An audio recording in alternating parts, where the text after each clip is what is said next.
Iran Israel യുദ്ധത്തിൻ്റെ പശ്ചാത്തലത്തിൽ പലതരത്തിലുള്ള വാർത്തകൾ നമ്മൾ കേട്ടിട്ടുണ്ട്. അതിൽ ഇറാനെയും ഇസ്രായേലിനെയും ബന്ധപ്പെടുത്താതെ അമേരിക്കയുമായി ബന്ധപ്പെട്ട് വന്ന പല വാർത്തകളിലും അമേരിക്ക അവിടെ ബോംബിട്ട് അവരുടെ ആണവ കേന്ദ്രങ്ങളെല്ലാം നശിപ്പിച്ചു എന്ന് അവകാശപ്പെട്ട ഘട്ടത്തിൽ അവരുടെ ഉള്ളിൽ നിന്നും ചോർന്നു കിട്ടിയ ഒരു റിപ്പോർട്ട് അവിടുത്തെ പത്രമാധ്യമങ്ങൾ രേഖപ്പെടുത്തിയത് അമേരിക്ക പറയുന്നത് പച്ചക്കള്ളാണെന്നാണ്. അവിടെ ഒരു ഓളം ഉണ്ടാക്കി എന്നതിനപ്പുറത്തേക്ക് അവിടെ കാര്യമായ നാശനഷ്ടങ്ങളൊന്നും വരുത്തിയിട്ടില്ല. ഇറാൻ്റെ ആണവ പദ്ധതി കുറച്ച് മാസങ്ങൾ പുറകോട്ട് സഞ്ചരിപ്പിക്കാൻ വേണ്ടി മാത്രമേ ഇവരുടെ ആക്രമണം കൊണ്ട് സാധിച്ചിട്ടുള്ളൂ എന്നാണ് വാർത്ത വന്നത്. അത് പക്ഷേ വൈറ്റ് ഹൗസ് നിഷേധിച്ചിരുന്നു. പക്ഷെ ഇപ്പോൾ അതിലെന്തോ കൂടുതൽ അപ്ഡേഷൻസ് വന്നിട്ടുണ്ട്. എന്താണത്?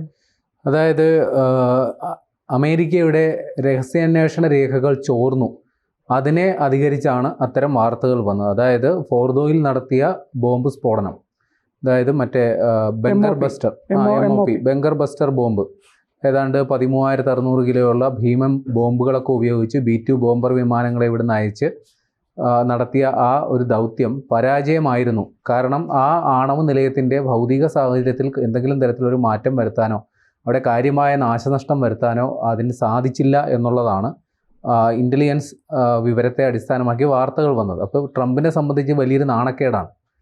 അപ്പോൾ ട്രംപ് വളരെ രോഷാകുലനായി ഈ കാര്യത്തിൽ പ്രതികരിക്കുകയും ചെയ്തിരുന്നു. അപ്പോൾ ഇത് വ്യാജ വാർത്തകളാണ് എന്ന് പറഞ്ഞുകൊണ്ട് ട്രംപ് ഇത് വിശദീകരിക്കാനായിട്ട് ഡിഫൻസ് സെക്രട്ടറി പീറ്റ് ഹെഗ്സേഗ് അടക്കവും പിന്നെ മിലിറ്ററി ഉദ്യോഗസ്ഥരും എല്ലാം കൂടി ചേർന്ന് വാർത്താസമ്മേളനം വിളിച്ചു ചേർത്ത് എല്ലാ കാര്യങ്ങളും വ്യക്തമാക്കുമെന്ന് ട്രംപ് പറഞ്ഞിരുന്നു.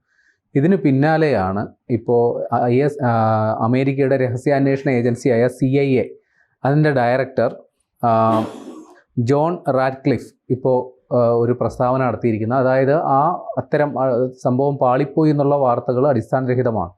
അവിടെ കാര്യമായ കേടുപാട് വരുത്താൻ, അതായത് ഫോർദോ ആണവ നിലയത്തിൽ കാര്യമായ കേടുപാട് വരുത്താൻ ഈ പറയുന്ന ബോംബ് സ്ഫോടനത്തിനായി എന്നാണ് അദ്ദേഹം പറയുന്നത്. അതിനെ സംബന്ധിച്ചുള്ള കൃത്യമായ വിവരങ്ങൾ അവർക്ക് ലഭിച്ചിട്ടുണ്ട്. പക്ഷേ ഒരു ഉപചോദ്യം വന്നപ്പോൾ അയാൾ പ്രതികരിച്ചുമില്ല. അതായത് കേടുപാട് വരുത്തി എന്നുള്ളതൊക്കെ, പക്ഷേ ഇറാൻ്റെ ആണവ സമ്പുഷ്ടീകരണ പദ്ധതികൾ പൂർണ്ണമായി നിർത്തലാക്കാൻ അമേരിക്കയ്ക്ക് സാധിച്ചോ, അത്തരം ഈ സൈനിക നടപടിയിലൂടെ അത്തരം ഒരു ലക്ഷ്യം നേടാനായോ എന്ന് ചോദിച്ചപ്പോൾ അക്കാര്യത്തിൽ നിന്ന് നൈസായിട്ട് സ്കൂട്ടാവുകയാണ് ഇദ്ദേഹം ചെയ്തത്. അപ്പോൾ ചുരുക്കി പറഞ്ഞാൽ ട്രംപിനെ പിണക്കാനും പറ്റില്ല, എന്നാൽ ഉള്ള കാര്യം പറയാതിരിക്കാനും പറ്റില്ല എന്നുള്ള അവസ്ഥയിലാണ് CIA ഡയറക്ടർ പറഞ്ഞത്.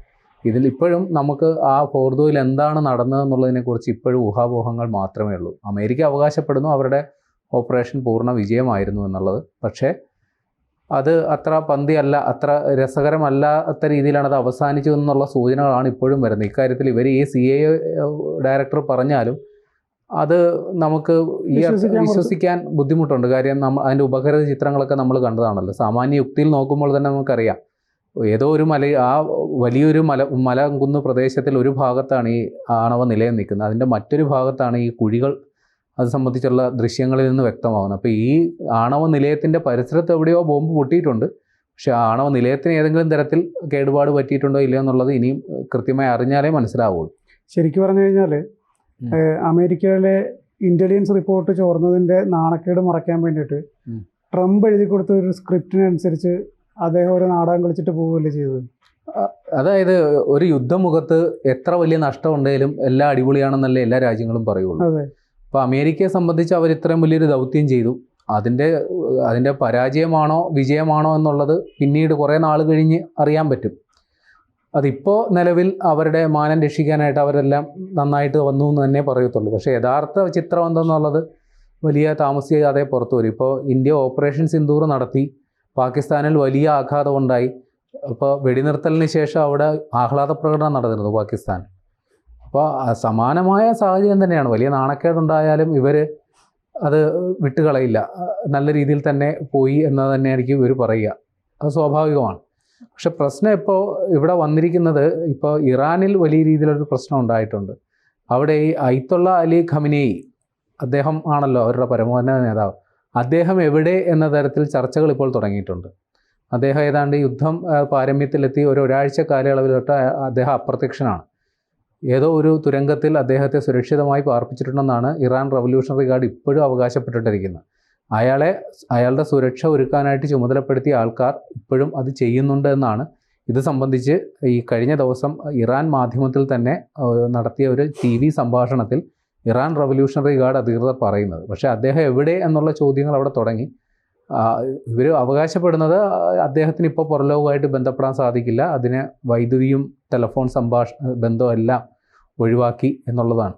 പക്ഷേ മറ്റൊരു രീതിയിലൊരു കാര്യവും പ്രചരിക്കുന്നുണ്ട്, ഇദ്ദേഹം വധിക്കപ്പെട്ടു എന്ന കാര്യം.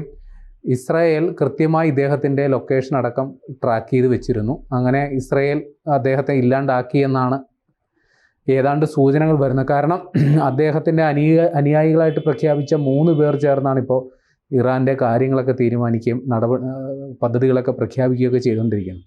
അപ്പോൾ അയത്തുള്ള അലി ഖമനേയി എവിടെയെന്നുള്ള കാര്യം അവിടെ ചർച്ചയായി വരുന്നുണ്ട്. അതിനെ സംബന്ധിച്ച് നമുക്കറിയണം. അതേസമയം ഫോർദോയിൽ എന്ത് സംഭവിച്ചെന്നറിയണം. പിന്നെ ഇറാനിൽ കൊണ്ടായ ഏറ്റവും വലിയ ഡെവലപ്മെൻറ്റ് ഏറ്റവും പുതിയ വാർത്ത, അവിടെ മരണം 627 പേരുടെ മരണമാണ് ഇതുവരെ ഔദ്യോഗികമായിട്ട് സ്ഥിരീകരിച്ചിട്ടുള്ളത്. ഏതാണ്ട് 5000-ഓളം പേർ പരിക്കേറ്റ് ചികിത്സയിലുണ്ടെന്നും പറയുന്നു. ഇസ്രായേലിനെ സംബന്ധിച്ച് മരണസംഖ്യ കുറവാണ്. ഏതാണ്ട് 28 പേരുടെ മരണം മാത്രമാണ് ഇസ്രായേലിൽ ഇതുവരെ സ്ഥിരീകരിച്ചിട്ടുള്ളത്.